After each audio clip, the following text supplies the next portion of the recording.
Hey everybody, I am at Southridge Brewing and we are going to be making chestnut beer. This is a great brew day. It's fun. I learned a lot about chestnuts and how to use them in the process. Alex is a really interesting brewer with his background working with interesting adjuncts, classic styles. It's a lot of fun. You're not going to want to miss it. Today's brew day is brought to you by my friends at Blickman Engineering. Starting a brewery is a big step. Blickman Engineering is there to help. Since 2006, they've equipped hundreds of Nano breweries for success. Their new 3.5 barrel Pro Surface electric brewing system cuts maintenance and saves at least 30 minutes per brew with powerful under kettle heating. From 1 to 15 barrel brew houses to keg washers and grain mills, Blickman has what you need. Ready to go pro? Contact Phil or Tom at proseries@blickmanengineering.com. Taking a little pH on the mash water. Temperature or pH with Temperature that? right now. Temperature right now, yeah. So I use a couple different measurements to kind of triangulate what the real temperature is. Sure. So you'll see me, I'll use the pH meter's temperature probe to measure, and I've got kind of a laser thermometer that I'll use as well. Nice. To make sure that we're at kind of the temp that we want. Absolutely. And you had just mentioned this is a used system that you got because it's a Blickman Boilermaker, it looks like, one barrel? Yep. Awesome.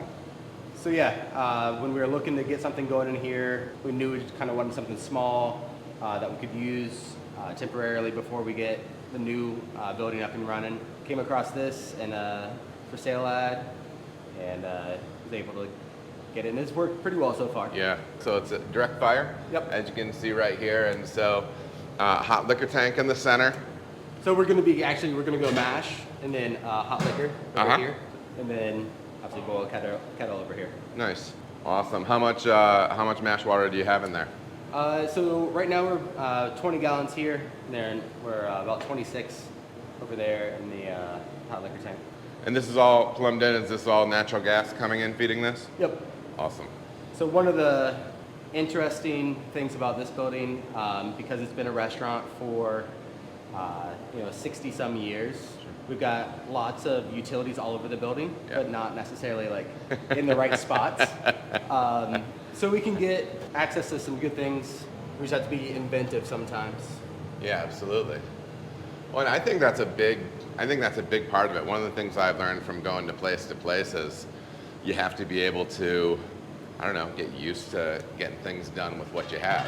You know what I mean? So yeah. And I mean, that's one of the best things I think for my career.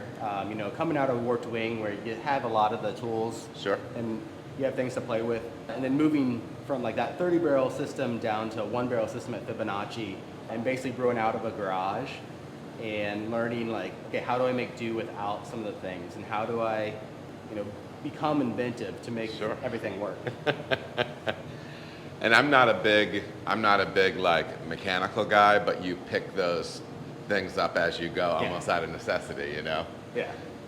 So kind of looking around the brew house here a little bit, you have another tank over here. Does this get utilized for anything? So basically, we don't have a great water coming into the building, so I use an RO system. For sure. So basically, this is a leftover, what they were using as a boil kettle before. So basically, it's just a water collection tank for me. Sure. And so I'll fill it up the night before, Yep. and then drain it into the tanks. Nice. And as always with everything, my goal is to not be in the way and to not make your day longer. I've made beer long enough that Right. All right, we're getting going with the mash in here. Mm-hmm. So going right into this center vessel right here. Yep. So I'll get a little bit in, give it a little mix, a little bit more, give it a little mix. Just make sure we're not getting any clumping, so that we're getting a really good water infiltration. Sure. What are you looking for as far as a mash temperature? Well, first of all, what beer are we brewing today? Yeah, so we're gonna make a Chestnut Golden Ale. Nice. It'll be called Chestnut Gathering. Actually the name comes from the origin of this beer.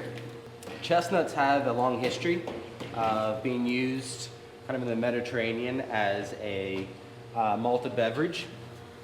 And I work planting some chestnut farms with some organizations here in Ohio, Route 9 Cooperative, and Southern Ohio Chestnut Company. And one year when we were planting a farm, I was talking with one of the researchers and growers, and we were talking about the idea that making a beer-like beverage with chestnuts has basically gone away, and it'd be fun to bring it back. And they're like, well, you're a brewer. We have chestnuts. Yeah. Can we do it? So, yeah.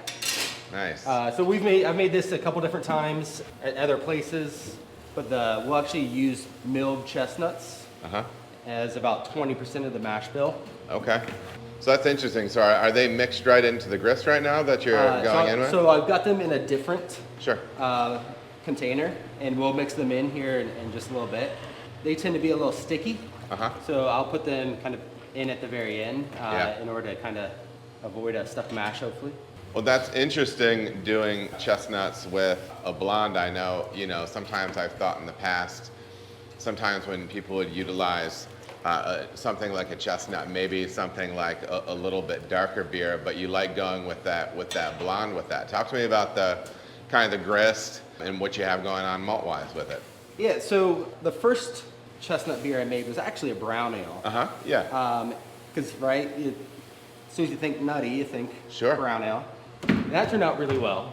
And then one day, one of the growers at Route 9 gave me a call, and she says, hey, I was working on this project for some bakers, and I was roasting the chestnuts, and I kind of forgot them, and so they can't use it, but it tastes like salted caramel. Yeah. Do you want it? Yeah. I said, yeah, absolutely. I was like, well, I'm gonna do salted caramel flavor. There's also some flaked oats in here. Sure. So if I'm gonna do the salted caramel flavor, what do I think that go well with? I don't know if you are familiar with the kind of the cookie called a blondie. Sure. It's kind of got that like salted caramel type flavor to it. I was like, oh, that makes a whole lot of sense. Let's do that.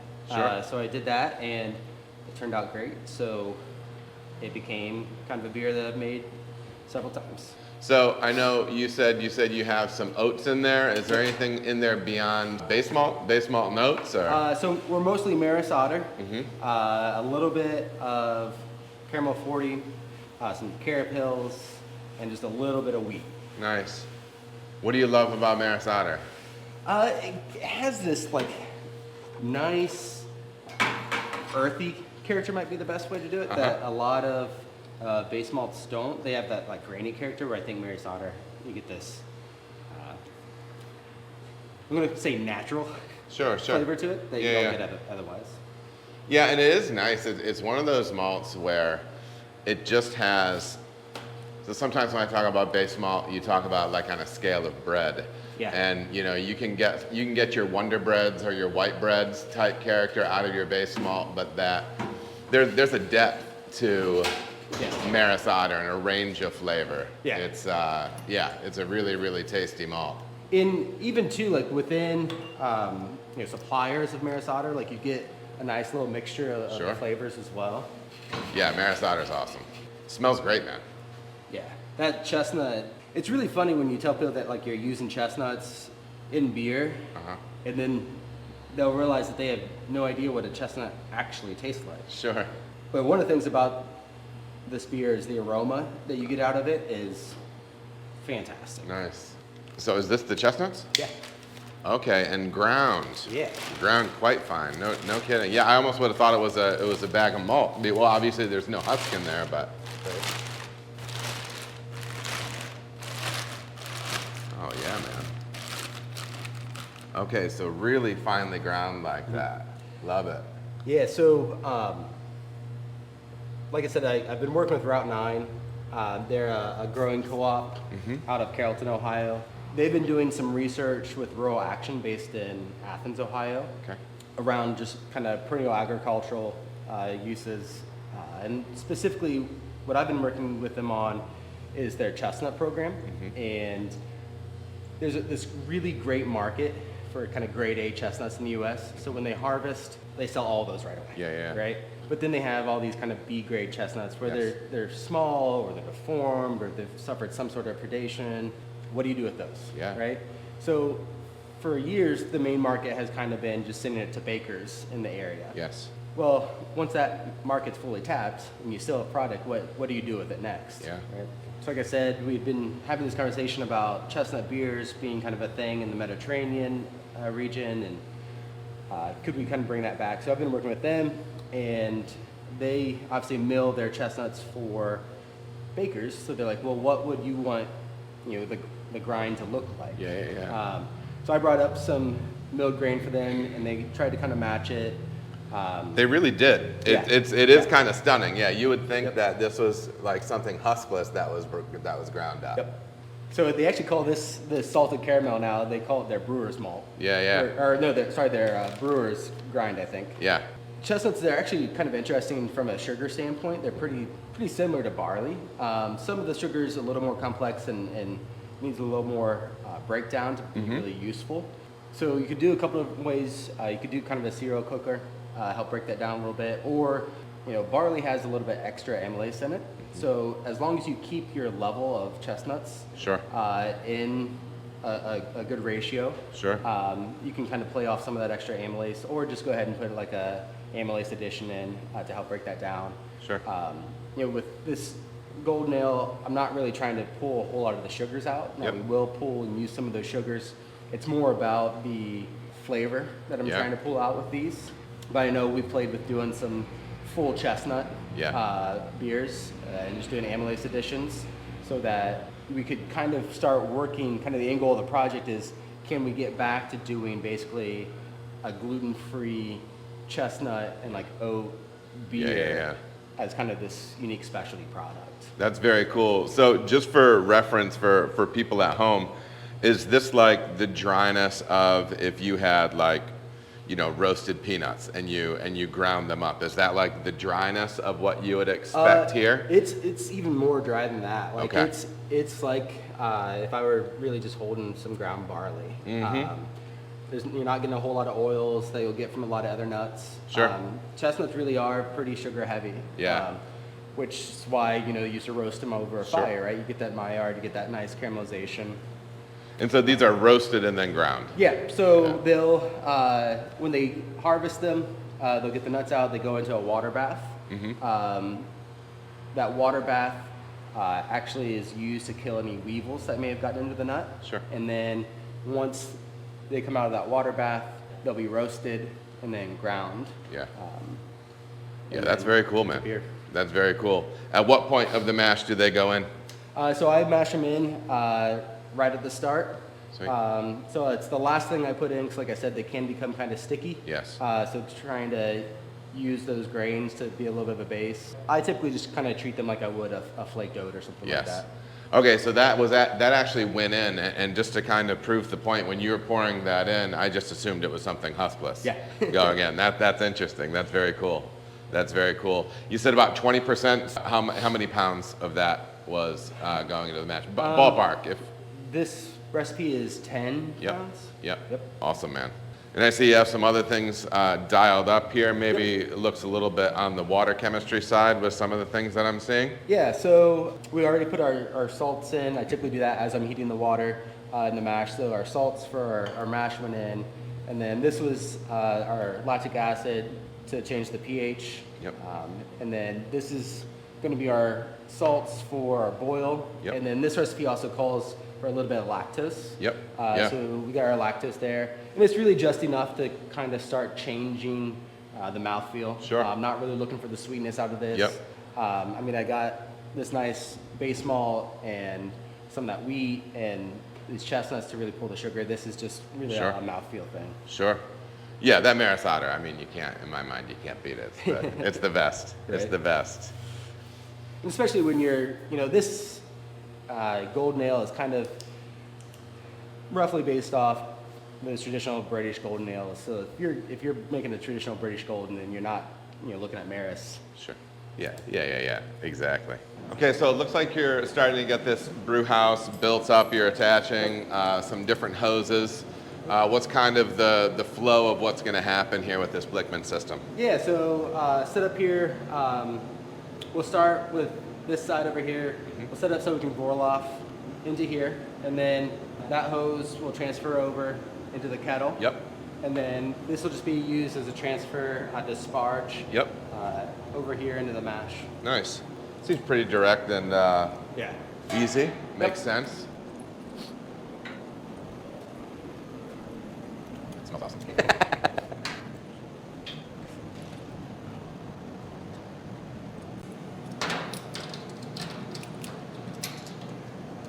Now, what size system were you using when you were at Fibonacci? It was a 1-barrel system. Yep. It's double batching into 2-barrel fermenters. Yep. How long were those brew days to turn that twice? It was probably about a 9-hour day. Yeah, yeah. I ran a little Sabco, like the old, what was it? Dogfish Head. Yeah. That's what he started out with, and I worked at a spot where I flipped that 3 times Yeah. in a day for, quote unquote, a barrel. And that's The first 6 hours were very busy. The last one was less so, but yeah. Yeah.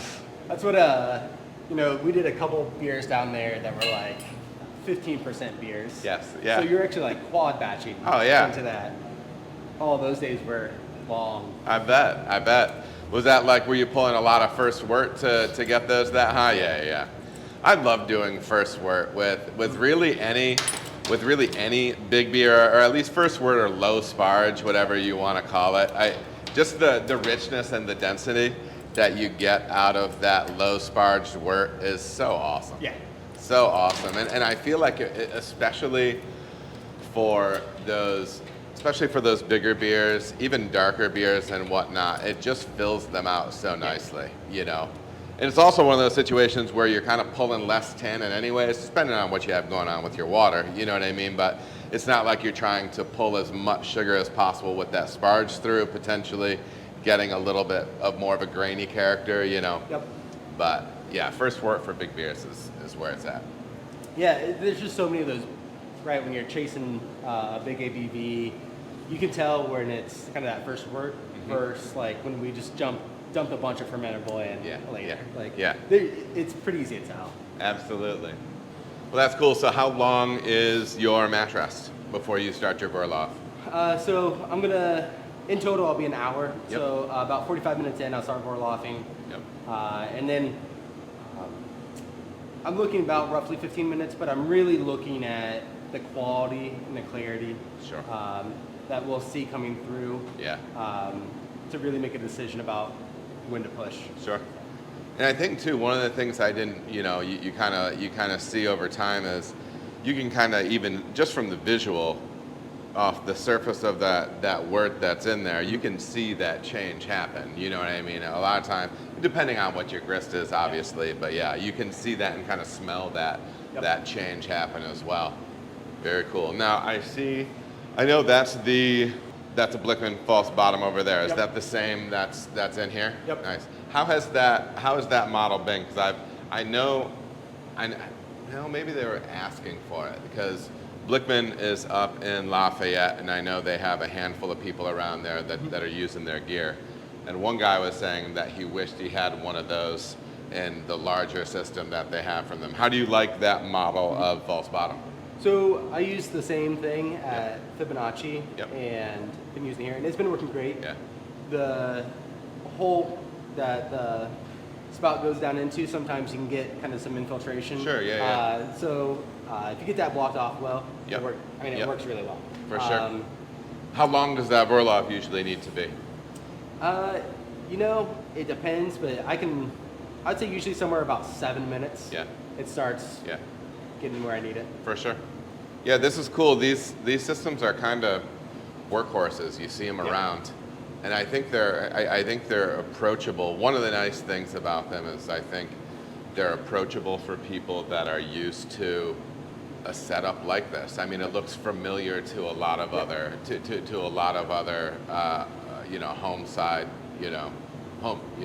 home side stuff. Yep. You know.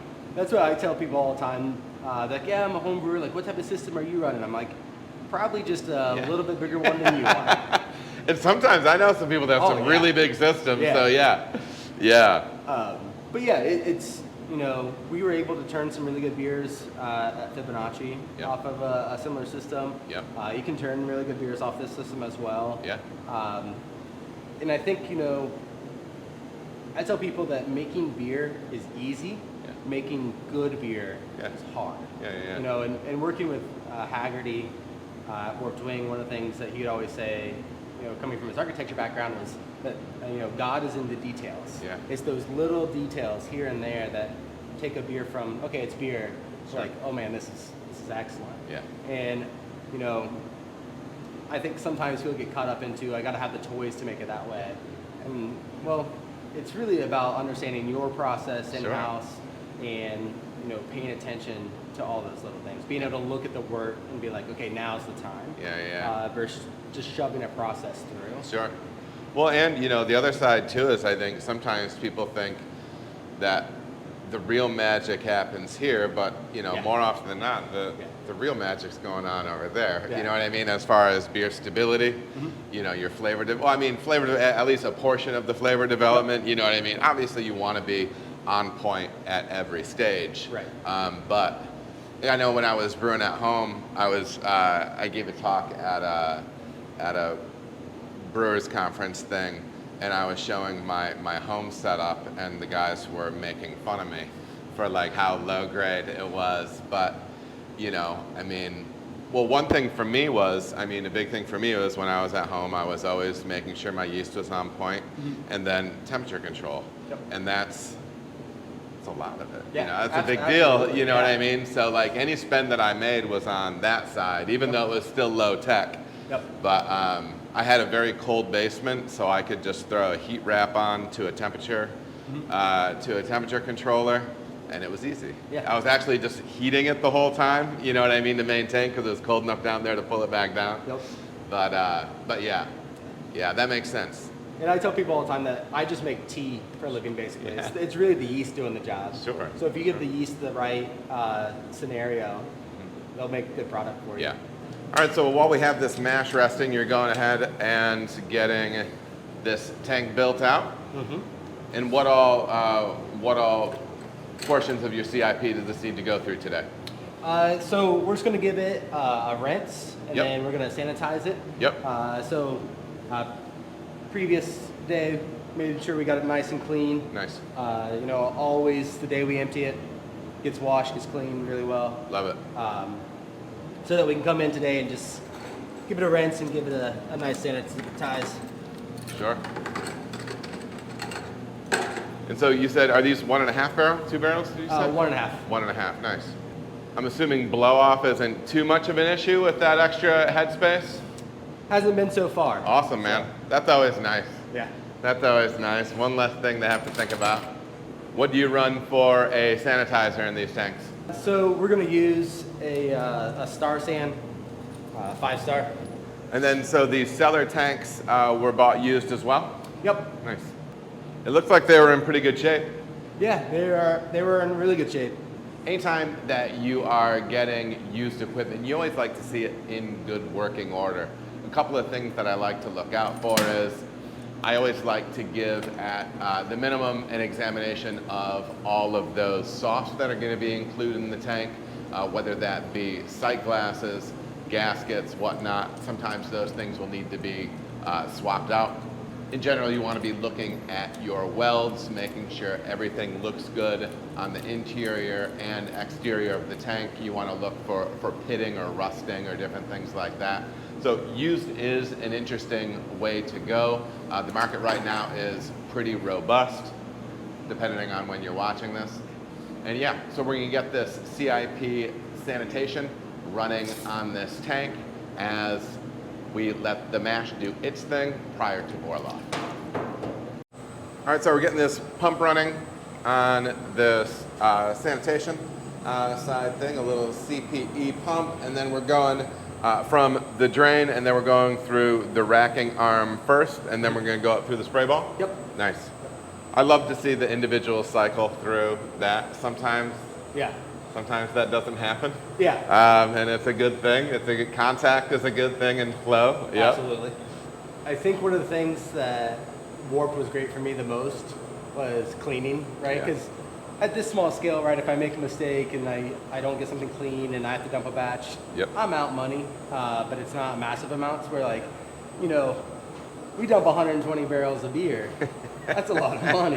Yeah. So there's no room for error there. Yep. And that's kind of learning those processes and applying those to a little bit smaller scale, I think just makes sense. And then you have all your other smalls right here in this bucket Yep. that you can build this tank out with as you go. Yep. Awesome. I love it. So I like to get like, so that sample port, I don't have anything on yet. I like to get some flow through that sample port first, give it a nice little scrub before I add anything onto it. Yeah. Yeah. Yeah, I think sometimes people can sleep on the fact that like you have to make sure every angle, everything's hit. Yep. You know what I mean? Yeah, for sure. For sure. Now you have some other vessels in here like this insulated one here. Yep. What is it? How do you use it? So this is just a little insulated bright tank. Yep. So I got these unit tanks here, but this bright tank, actually when I bought this system, Okay. I got the bright and there's a little fermenter behind you. Okay. They just threw it in. They're Sure. like, do you want these? Sure. Sure. Nice. So I'll use it sometimes, especially if I'm going to do some like bright ticket additions. Yep. But yeah. Nice. And then I see a smaller one in the corner that just gets used like all the other portion of the cellar. Yep. Nice. Yep. And then that's all tied in. I see you have a glycol loop back here. Yep. Awesome. Awesome. So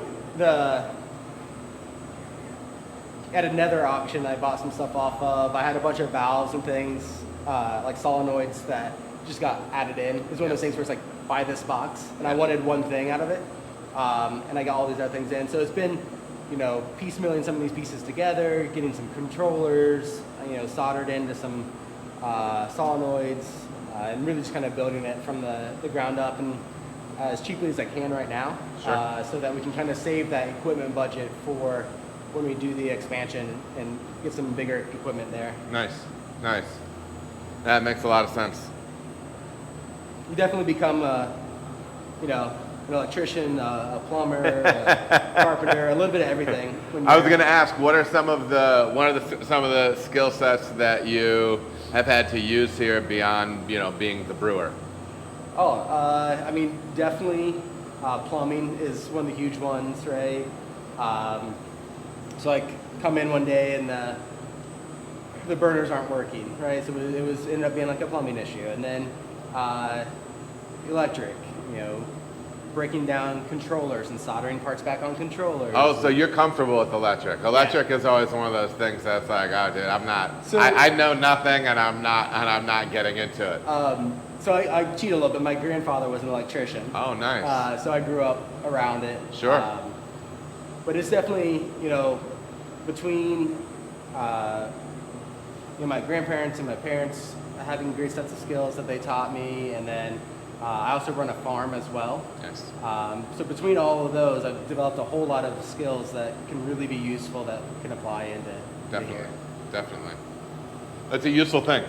Yeah, I think it's important that we set realistic expectations for people. They walk in, they see Mad Tree's nice systems, or they see Saunders systems, and you're really talking about these regional breweries where the reality of starting a regional brewery today is probably not true, right?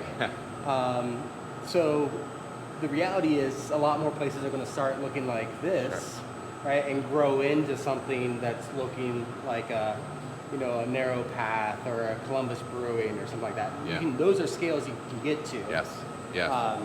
Where coming in and just running a 100-barrel system. Yeah. Yeah. And we mentioned this before, but maybe it was off camera. You are careful to not try to put too much liquid on the floor because of your drain situation. So utilizing dish pit pans a little bit to help you with that makes a lot of sense. Sometimes people think that every place has a drain, and depending on what stage of your build out and what your space is like, you have to find creative ways. Right. So it looks like you just kind of primed that pump to get that going for this Verloff? Yep. Nice. And you're just kind of adjusting that valve right down there to get the flow rate that you're looking for at the top. Yeah, so just using this valve, you know, I could get a variable pump. Sure. But this is what I had. Absolutely, right? So I can just absolutely. use that valve as our restrictor. I mean, I would like to be able to do a little bit more of a variable pump. I think one of the things. Can I get a look at that return rate? Oh, I see. Okay. They might be able to catch it better on the Sure. other side there. Yeah, it rocks on you. Oh, right over here. I see. Yeah. I see. It's kicking out right here. All right. So just getting that gentle little return, not ripping too hard or anything like that. Yeah. Nice. And that's one of the things, you know, in the Kunze book, which is what the VLB will use as their textbook. Yep. One of the things that they talk about a lot is this idea of gently treating the beer throughout the process. So, you know, why I say I'd like a variable pump, you know, that restriction causes a little bit more turbulence in the flow. I like to be a little nicer with that wort. Yep. But utilizing what I have to, you know, be as gentle as I can to it. Yes. Very cool. So into the Verloff, and this will start getting into a clarity range that you like pretty quickly? Yeah. Nice, nice. Like I said, I'll keep an eye on it, and like time-wise, I kind of give it a 15-minute window. Yep. But really just going to kind of judge on what I'm seeing. Sure. This Verloff.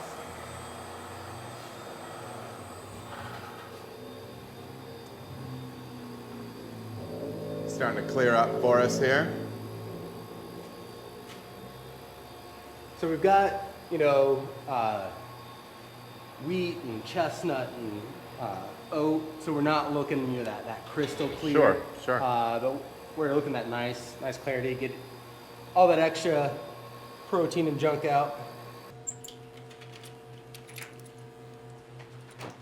And then just swapping this right over here to the kettle. Then we're going to try to roughly get back to about the same spot we were.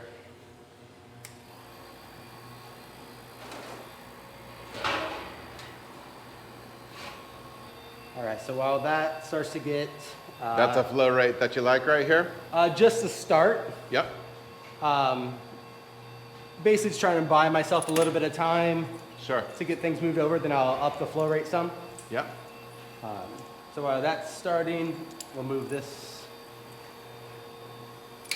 over so we can starch. Nice. I see. So you're taking the line that's going off that HLT unit over here Yep. and taking that up to what was previously the Verloff portion, and then now going to be running that sparge water through it. Gotta prime the pump first. For sure. Actually, I was going to ask about that. So this style of pump, I believe. There's the train. I'll wait until it's by before we talk about. But you can just keep going. Yeah. Don't stop. Actually, we're probably good right now. So I believe that's like a chugger style pump that does need to be primed. Yep. So you're getting a little liquid through there with your valve. Because if you get that pocket of air in there, it's not going to want to run, right?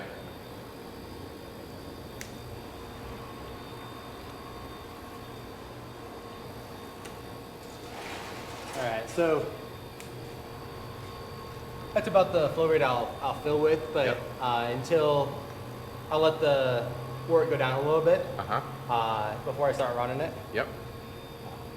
Step over here and check.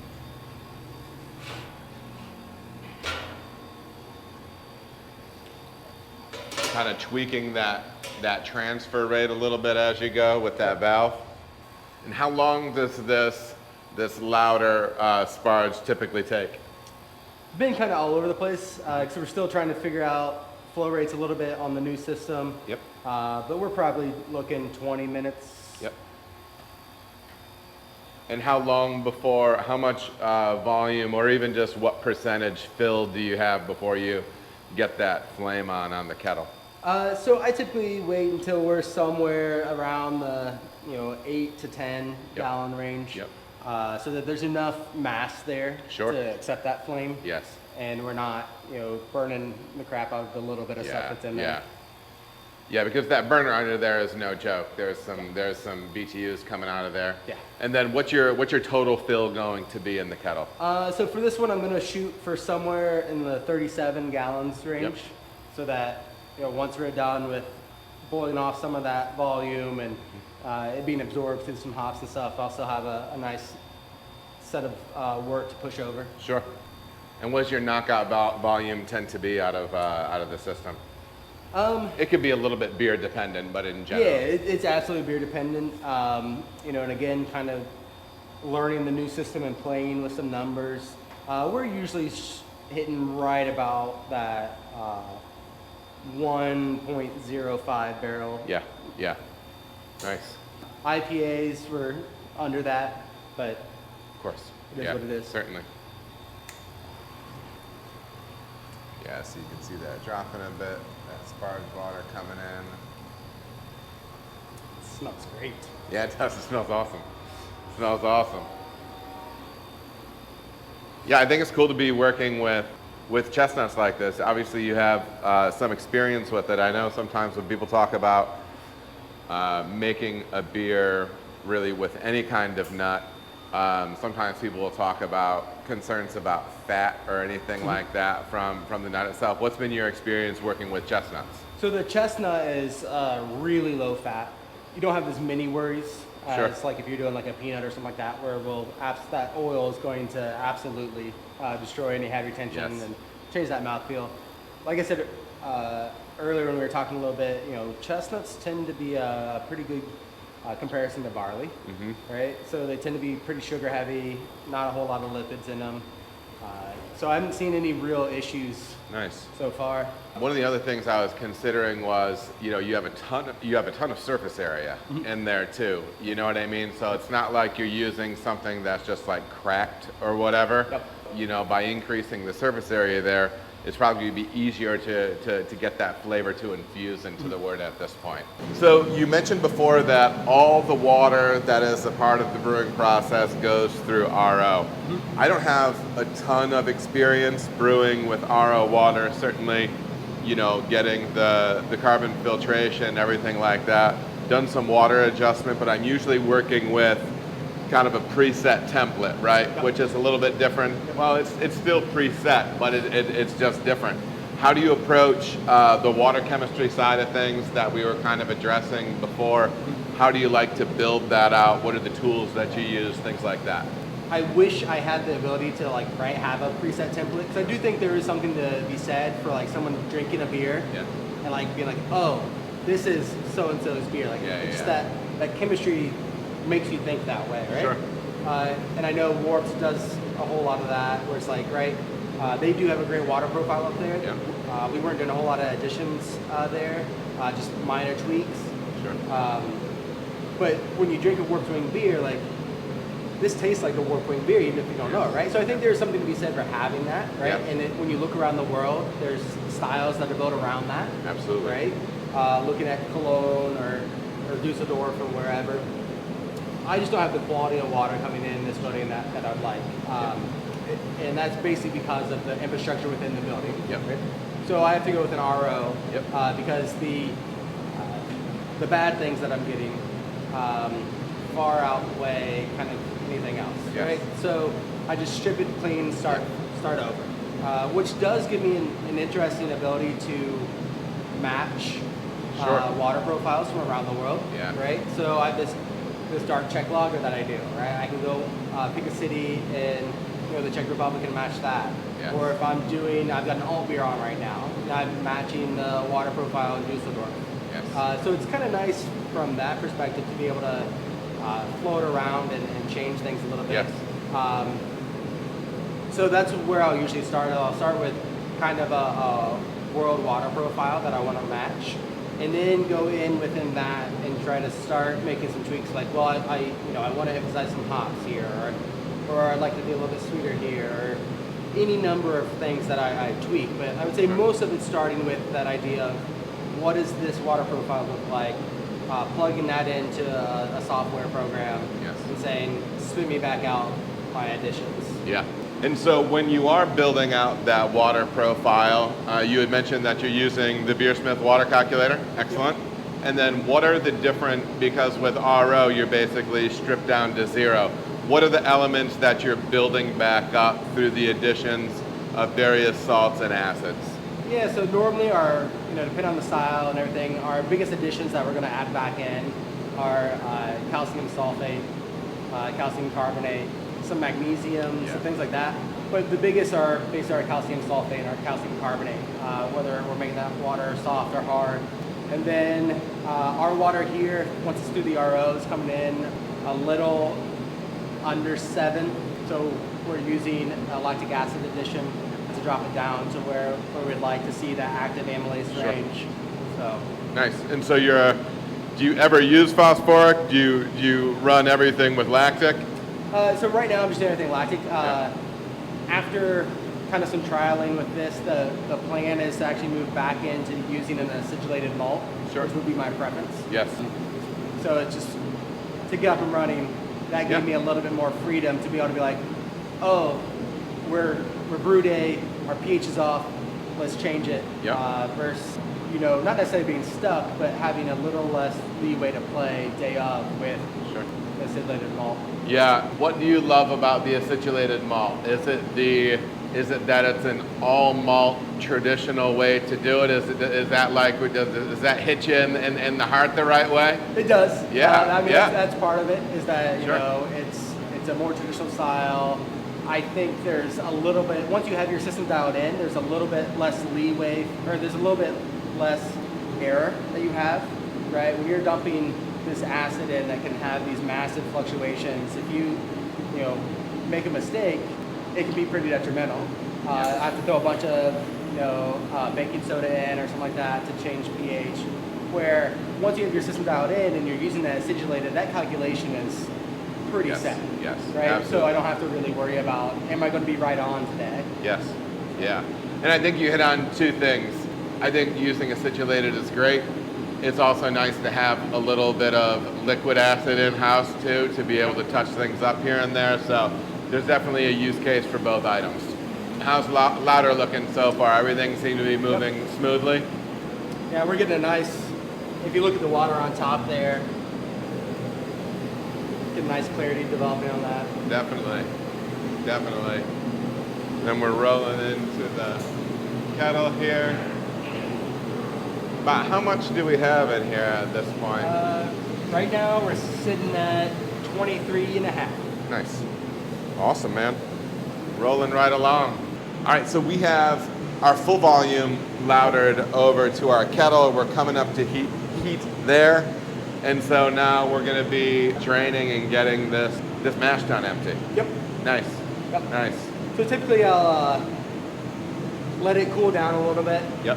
Since I'm gonna have to scoop everything out, like I can't rake it out, right? Sure. I let it cool a little bit, let it drain some, and then I'll scoop it out, and then I have a big trash can in the back of my truck. Yep. So I run a farm as well, and I have pigs at my farm. Yeah. So the grain just goes back to my farm for the pigs. Oh, yeah. Nice.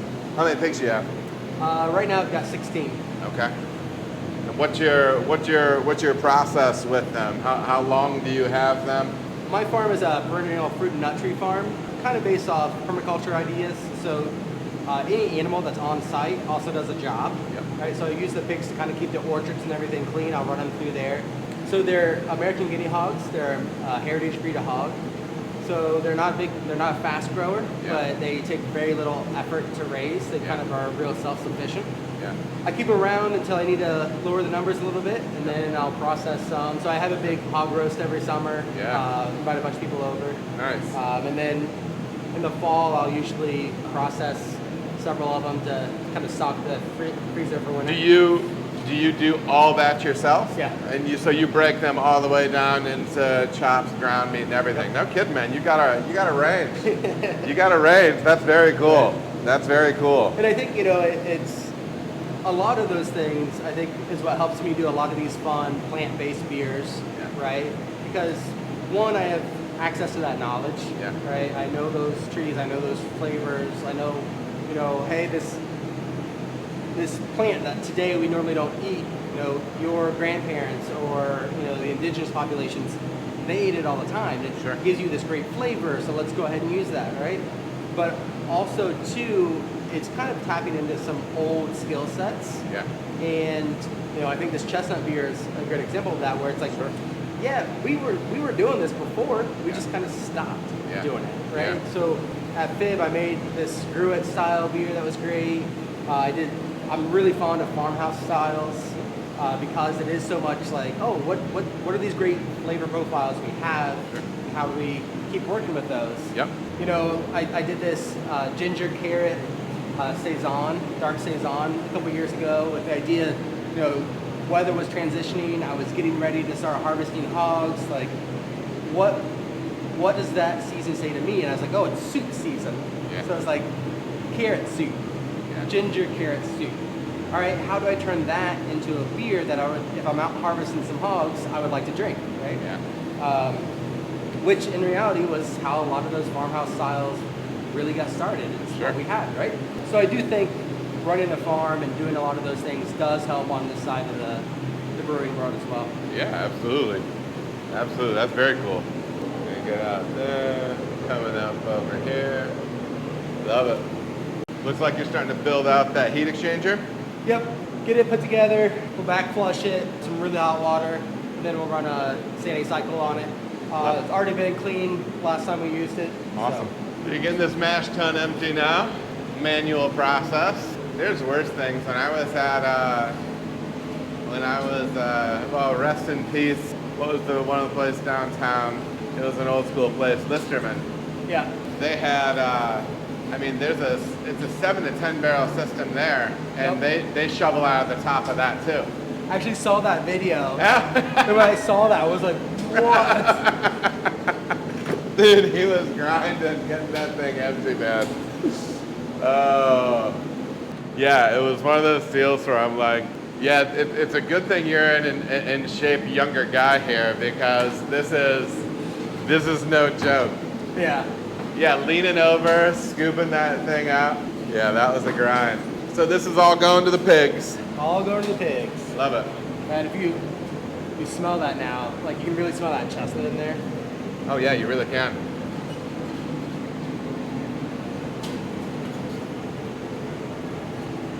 Natalie from Yellow Springs now, she's great to talk to as well.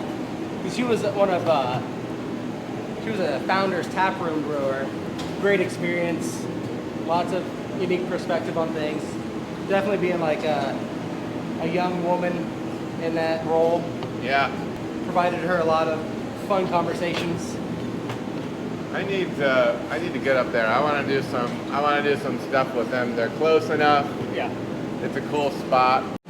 Getting ready for this first hop edition? Yep. Just a little Holler Talent Magnum. About how many IBU are going in on the front end of this beer? I would say it's probably about 20. Keep it nice and sweet. Yep. Yeah, so there's something to give it a little bit of balance, but nothing over the top.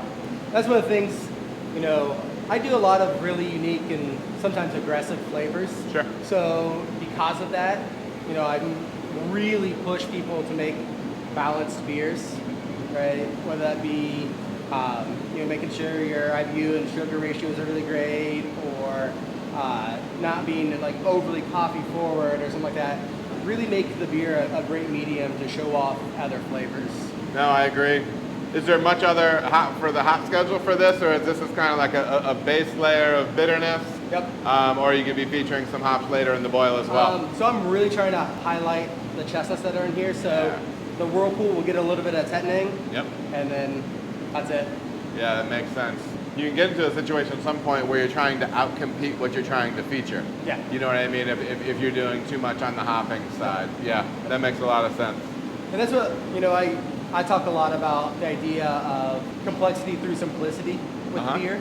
You know, the Germans and the Czechs make some of the best beer in the world, and they're basically using 4 ingredients and using methods that they've been using for, you know, hundreds of years. They get these really deep, complex flavors in these beers, even like these light style beers, through simple steps, right? But it's all about balancing those steps and doing those details and those steps correctly. And when you do that, you come out with this product that is so well balanced that you're allowed to explore the full breadth and depth of what that is. Yeah, definitely. Love it, man. So anything else going on kettle-wise here? Not a whole lot probably till later in the process? Yep, so we're gonna do that initial hop addition, then we're gonna let it go for a little bit, and then about 15 minutes we'll add the lactose that's gonna go in, and then we'll add some World Flock in there to help clarify it a little bit. Yep, awesome. All right, so we're gonna catch this lactose addition. There's 15 minutes left in the boil? Yeah, just under. Nice.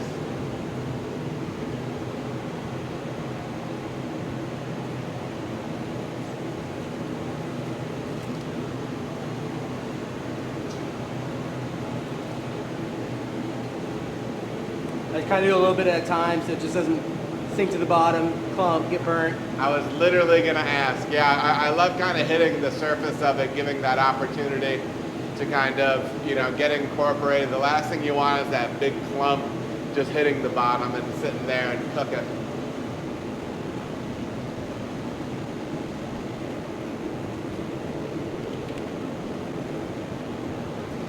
Love it. And then this final addition, you said this was Tet? Yep. Nice. It's a little bit of tetning, just Little dash in there. yeah, it's a little bit of nice aroma and complexity to it. Sure. And then how much longer on the boil before you go to whirlpool and rest? So you got 10 minutes left on the boil. You know, go ahead and whirlpool it. Again, kind of looking at it, I'll judge when to push, but it's going to be 15 to 20 usually. Sure, sure. Whirlpool here. All right, so we got the kettle knocked out. You got the flame out on the kettle. Yep. And then you're getting that going manually. Yep. Get a nice circulation going. Yep. And then we'll let it rest. Awesome. And this rest is typically going to take about how long? Again, like 15, 20 minutes. Normally on the lower end. Yeah.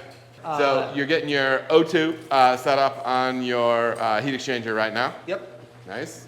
So got the O2 set up there. Then we're gonna. It's feeding into the back side here with that little blue valve.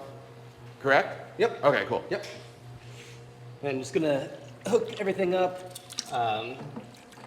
get it ready to run through the heat exchanger and knock out into the tank after Nice. our rest.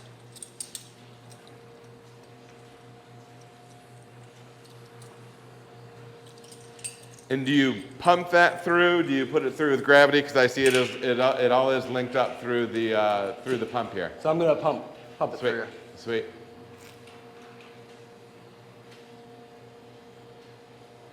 Nice. So you have your fermenter set up here with your blow off in a bucket. Yeah. Nice. So yeah, we're gonna go out of the kettle, into the pump, and everything's been, you know, cleaned the day before. Yep. We've run a burnout cycle through all these, and then Yep. sanitized it. Sanitizer's sitting in it right now. Nice. So we're gonna go out of the kettle and the pump through the heat exchanger, and then we'll go out into the fermenter. Awesome. How long does it typically take to knock this out? I haven't timed it yet actually, but it is not long. Yeah, it's pretty quick, I'd assume. Yeah. Because that's a good size heat exchanger for that volume. Yeah. Yeah, like when I was running similar size system before, my heat exchanger was like that. Yeah. Right? I'm just using this because it came with the place. Yeah, it came with the place. You can knock it out in a hurry. That works for me. Yeah, you'll see once we get running, like I'll throttle the water way back. Because I use the water to cool. Sure. I'll throttle the water way back because it's hyper efficient. Yes, yes. And so what yeast strain are we using on this beer today? So today we're going to use Lalamon's Voss. It's Yeah. the Vic yeast. So we can just kind of turn and burn through this pretty quickly. Yeah. does a good job of eating a lot of sugars. Yeah, and it's Voss is such a it works. Yeah. It's flexible. You can do a lot of things with it. Yep. Absolutely. Yep. Absolutely.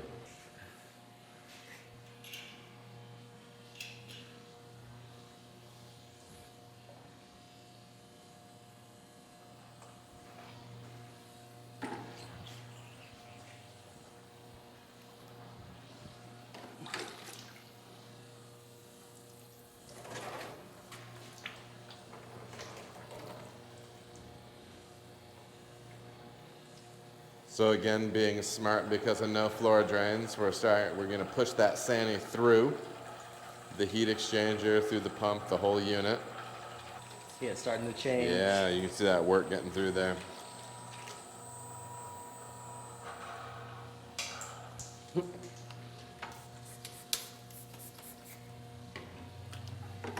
So this is sanitizer in the bucket. Yep.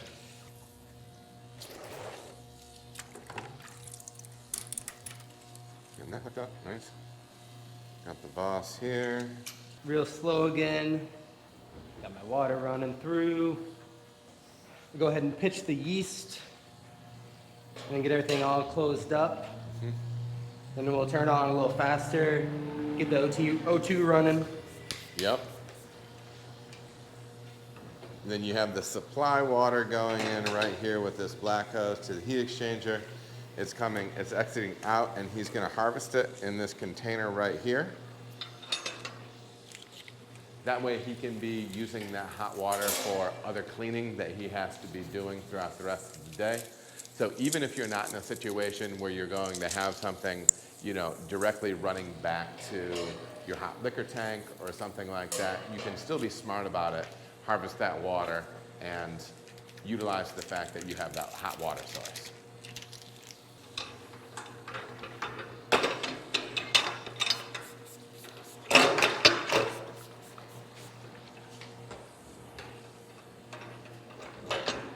So you got that yeast pitched in there, hitting that up really good with Sani, getting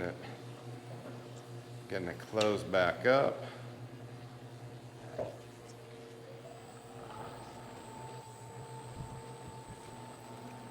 right, so I'm gonna target between about 95 and 100. Uh-huh. I'm actually gonna go this way. Oh, sorry, man. I'm gonna target between like 95 and 100 for that Voss strain. Yeah. So I'll just keep an eye on that. It's crazy how high that thing can run. Oh yeah. And then I don't have an actual measurement on, you know, how much OT we're getting dissolved in here, but I'm just using kind of a visual marker. Sure. If I'm seeing, you know, a big cloud of that O2, I'm wasting my Sure. O2. So I'm just kind of trying to balance it so I just get the hint of it starting to break. It's that trickle running through, yep. Yep.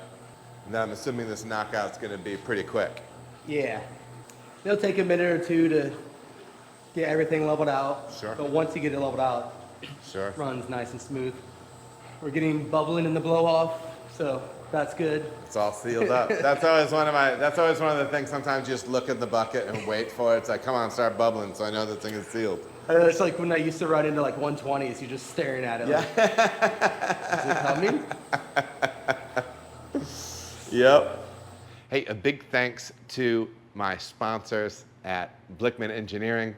Make sure to go ahead and check them out. Thank you to my friends at Southridge for this amazing brew day. If you want more content like this, have any questions, leave those questions, comments down below, and we'll see you next time. Cheers.